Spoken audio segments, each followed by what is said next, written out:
very much against the pre-election permutations, projections, and predictions by political pundits. Nigerians seem to have sadly slided back to a voting pattern based on religious and ethnic sentiments, which had polarized the country to the north and south, where the major contenders in last Saturday's election come from. Indeed, the sectional pattern of voting tainted with regional and ethnic coloration, which seems to be the dominant emerging trend in Saturday's election, is very sad commentary on the political maturity and awareness of the Nigerian voter. And this poses a serious danger to our country's continued existence as a people who should share the same affinities, where our cultures and ethnic differences should not inhibit us in any way.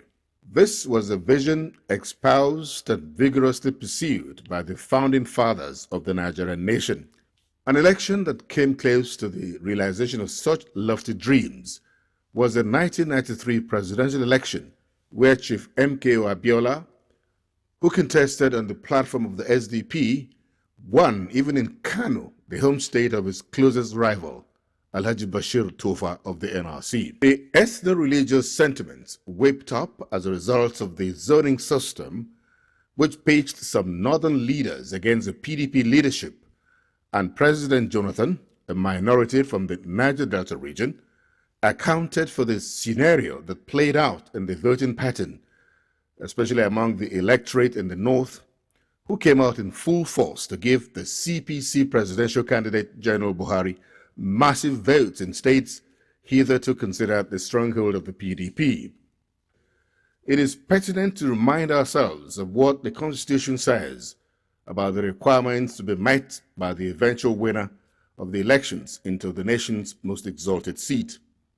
The Nigerian Constitution, Chapter 6, Section 134, Paragraph 2, stipulates that a presidential candidate will be deemed to have won if he has the highest number of votes cast at the election, and must have not less than a quarter of the votes cast at the election in each of at least two-thirds of all the states in the Federation and the Federal Capital City.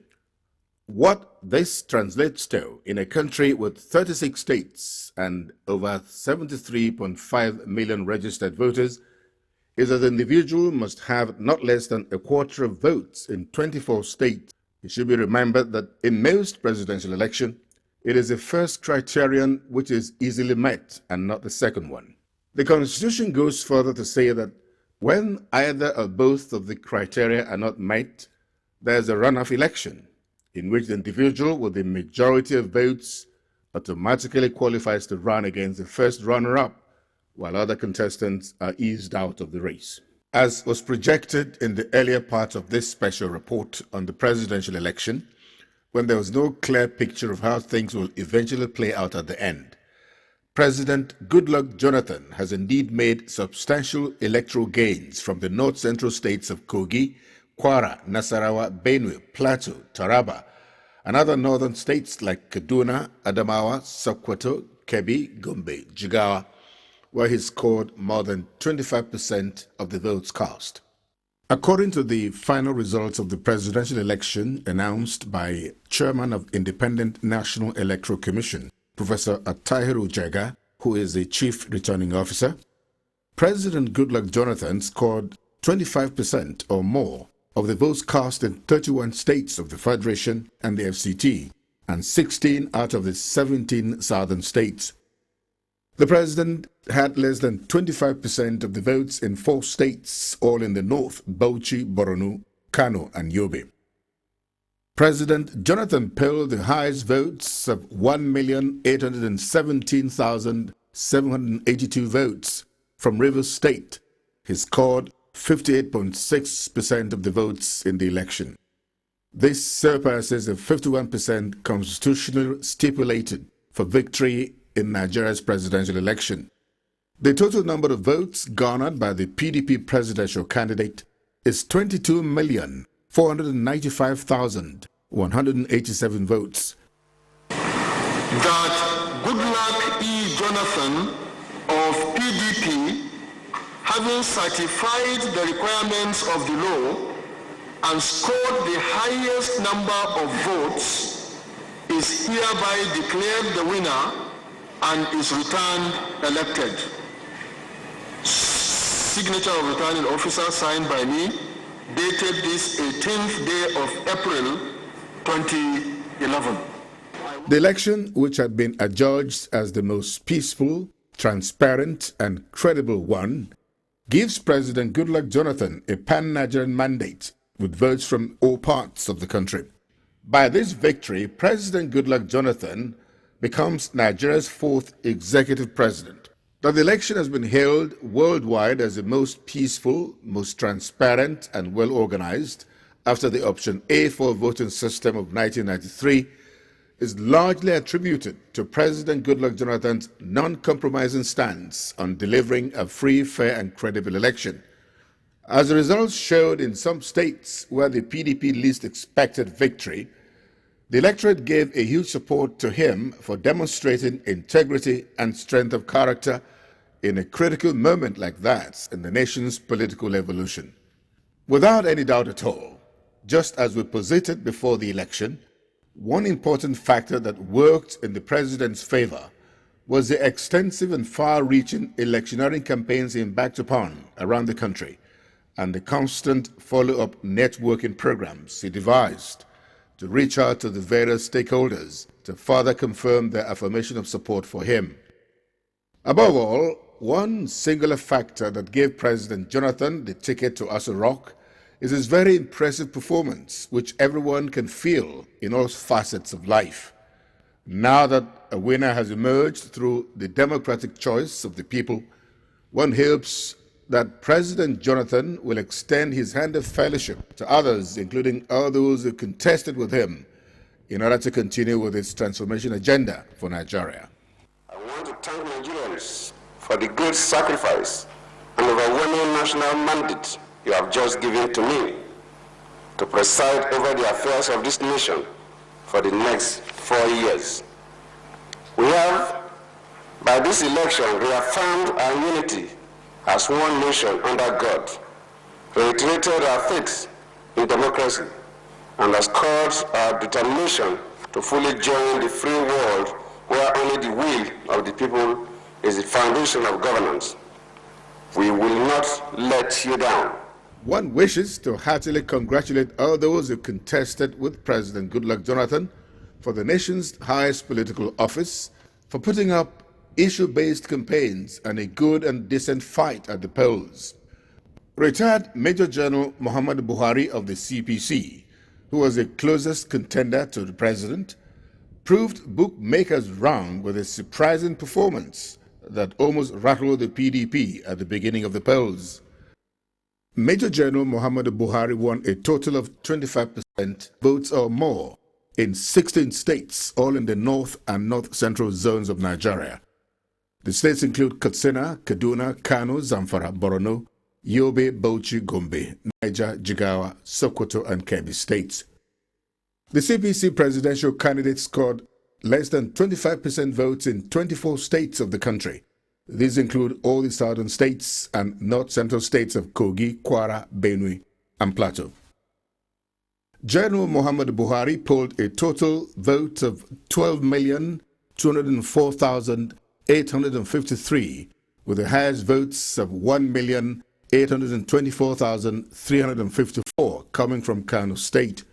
He won 33% of the total votes cast in the election. The total votes cast in the last presidential election is 39,469,484 votes. And just as President Goodluck Jonathan said in a broadcast to the nation after he was declared president-elect, we should not fritter away the pains and sacrifices we all put into the last elections on the altar of unnecessary violence with untold hardship on the masses. President Goodluck Jonathan should also see the mandate given to him with massive votes from all parts of the country as a big challenge and opportunity to bring the country together on equal footing in terms of development in all spheres. Finally, this is a clarion call to all Nigerians to live in peace and harmony. Let us shun violence and thuggery of any form. INEC's conducts of the presidential elections in the 774 local government areas in the country indicates a marked and significant improvement in almost all areas of the exercise. Reports from Biscayne TV correspondents scattered all over the country indicate that the logistical arrangements for the distribution of materials and the transportation of officials to voting centers were a lot better than what was witnessed during the National Assembly elections on the 9th of April. Professor Atahiru Jega, chairman of the Independent National Electoral Commission (INEC), and his dedicated team deserve the praise of all Nigerians for the continued improvement which one hopes will be followed to a logical conclusion at the end of the three-pronged general elections, when the governorship and House of Assembly elections will be held. What I can see today is an improvement on the last two occasions. Even though there are more people today, but as you can see, the crowd is more orderly. The security men are more cautious in dealing with the increased crowd, and it's obvious that the public enlightenment by INEC and other government agencies is working, because more and more people are now getting aware of the need to exercise their civic responsibility. I think Professor Jega, his personality itself, he's brought that to this process. People feel that this is credible. Everybody is going out to vote. Even I'm hearing reports that places usually where people are afraid to vote, they're coming out and nobody is stopping them. I feel a sense of hope. I think that perhaps Nigeria is at the dawn of a new beginning. Well, from just superficial observation, the turnout today is greater than that of last Saturday, and that's expected. We had about 39 million people last Saturday out of 73 million registered voters.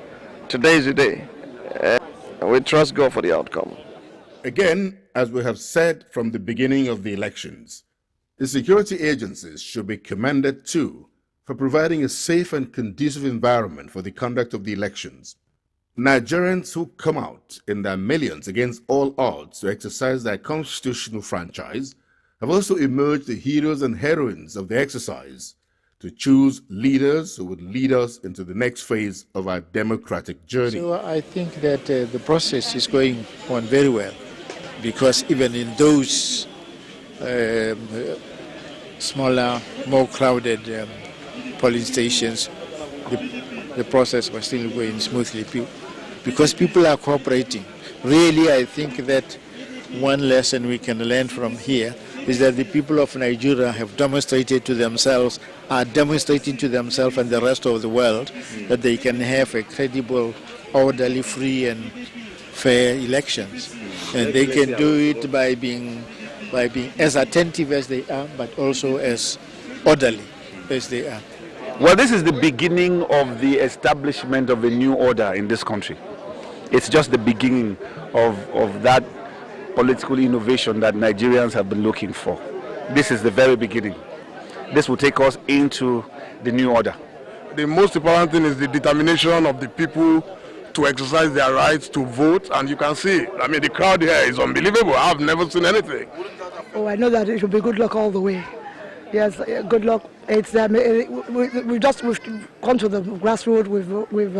We went to campaign, and there's just a positive response. The people want him for unity, continuity, and then he's got the experience. And I just think it's just a round peg in a round hole.